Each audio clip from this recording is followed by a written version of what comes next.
if the sine of theta is this fraction, and this is hard to read, let me show you what it says. I'm sure what you're saying in your version is much nicer. It's saying the sine of theta is 24/26, and over here it's saying theta is between 0 and pi over 2. There we go. That's how it looks. And they want me to find the cosine of theta, the tangent, and the secant.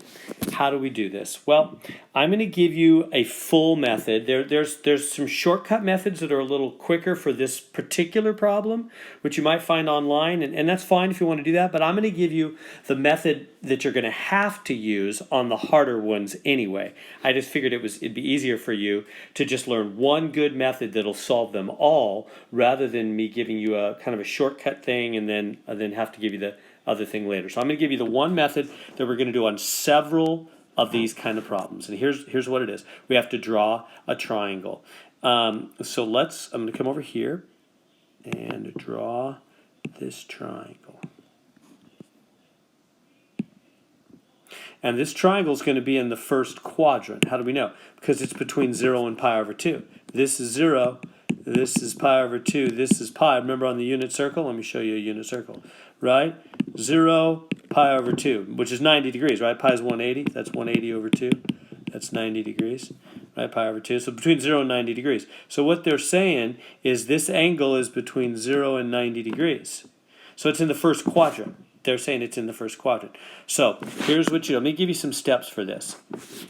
So step 1, and what kind is this? Let me give you this situation. When they give you, when given one trig function and the quadrant. That's basically the information we've been given. One trig function, the sine of theta, and the quadrant we're in, quadrant 1. This is quadrant 1. When you're given that information, here's the steps you take. Step number 1. Draw a triangle. Let me back that up. Draw a triangle in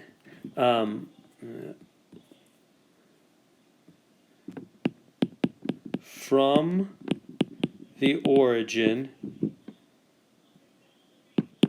to the x-axis, not the y-axis.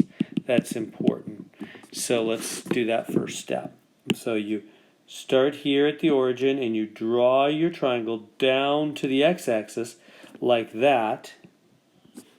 And it's a right triangle. Yeah, I should have said that. Draw a right triangle from the origin to the x-axis. It would have been wrong to make my triangle go over here and make it on the y-axis. I'll explain why in a minute. For now, let's just say we always have to go to the x-axis, not to the y. Step 2.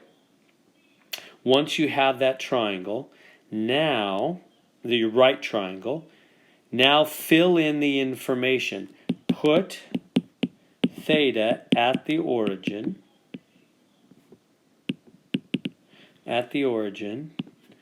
and then use Sohcahtoa. Now, what do I mean by Sohcahtoa? This is the sine is opposite over hypotenuse. That's what this stands for. Sine is opposite over hypotenuse. Cosine is adjacent over hypotenuse. And tangent, toa, tangent, yeah, I don't want to put it there. Let me squeeze it down a little bit. Tangent is opposite over adjacent. Okay, so use Sohcahtoa. That's the other definition of sine, cosine, and tangent.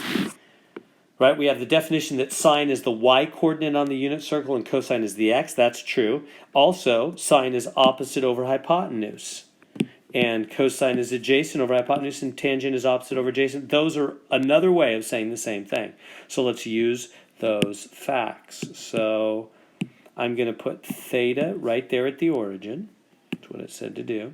And then use the definition. So it's telling me sine. So remember what sine is? Opposite over hypotenuse. So that means this is opposite and this is hypotenuse.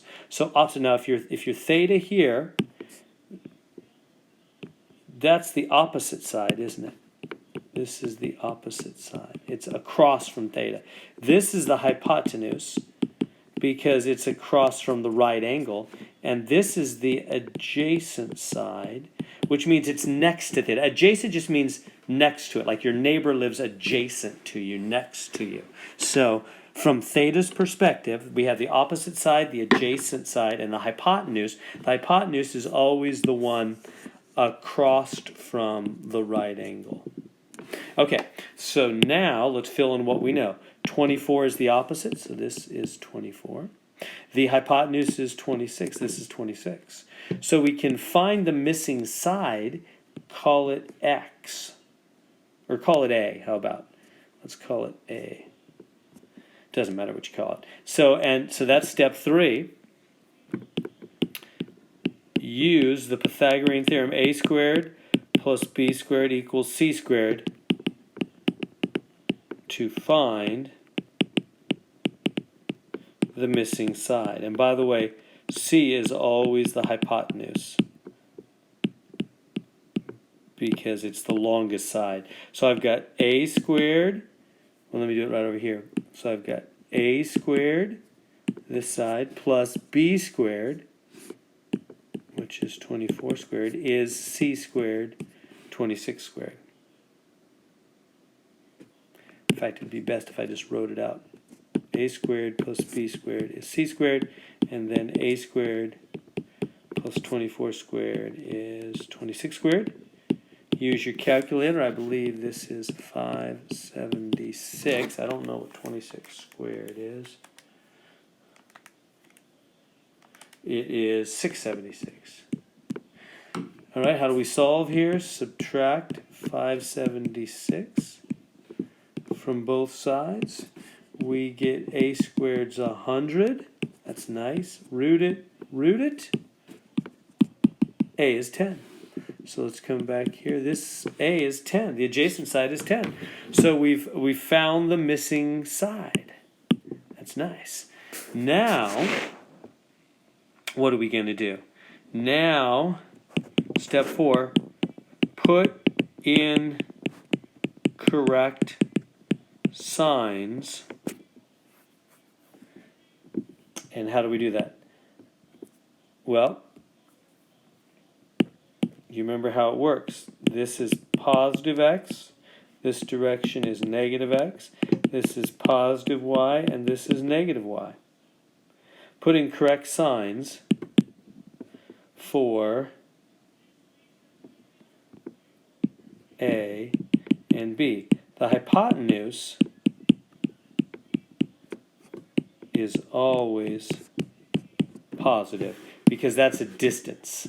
The hypotenuse is the radius distance to the unit circle. All right, so, well, yeah, let me just leave it at that. The hypotenuse is always positive. So let's put in the correct signs for A and B.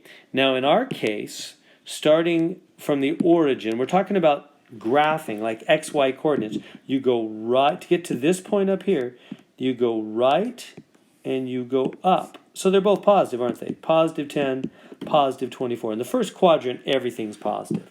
So they're positive. All right, let's find the trig functions now. Remember the definition. So let me be good to remind you of them. So sine is, as we've already said, opposite over hypotenuse. It's also the y-coordinate on the unit circle, but we're using this definition right now. Cosine is adjacent over hypotenuse. Tangent, it's exactly what it was before, sine over cosine. And then the other three, remember, are reciprocal functions, aren't they? The other three are upside down. So this one is cosecant. Let me go back here. This is cosecant, which is 1 over sine. This is secant, which is 1 over cosine. And this is cotan, which is cosine over sine, or upside down of tangent. All right, so let's find them all now. So what do they want from us? They want cosine. Cosine equals adjacent. I don't know if we're going to have room here. Yeah, I guess we will. Over hypotenuse. Adjacent, what's the adjacent side? 10 over the hypotenuse, 26. So it is 10 over 26. Reduce that fraction, divide top and bottom by 2. It's 5/13. So I just divided by 2 there, top and bottom, to reduce that fraction. Okay, let's do the next one. The next one, tangent. Tangent, if you come down here, is sine over cosine. Sine over cosine. Now we already have, we're going to run out of room here. So let me do this one. Tangent, sine over cosine. Now they gave us the sine already, right here, right? From the beginning, sine was 24 over 26. Over cosine, we just found cosine, 5/13.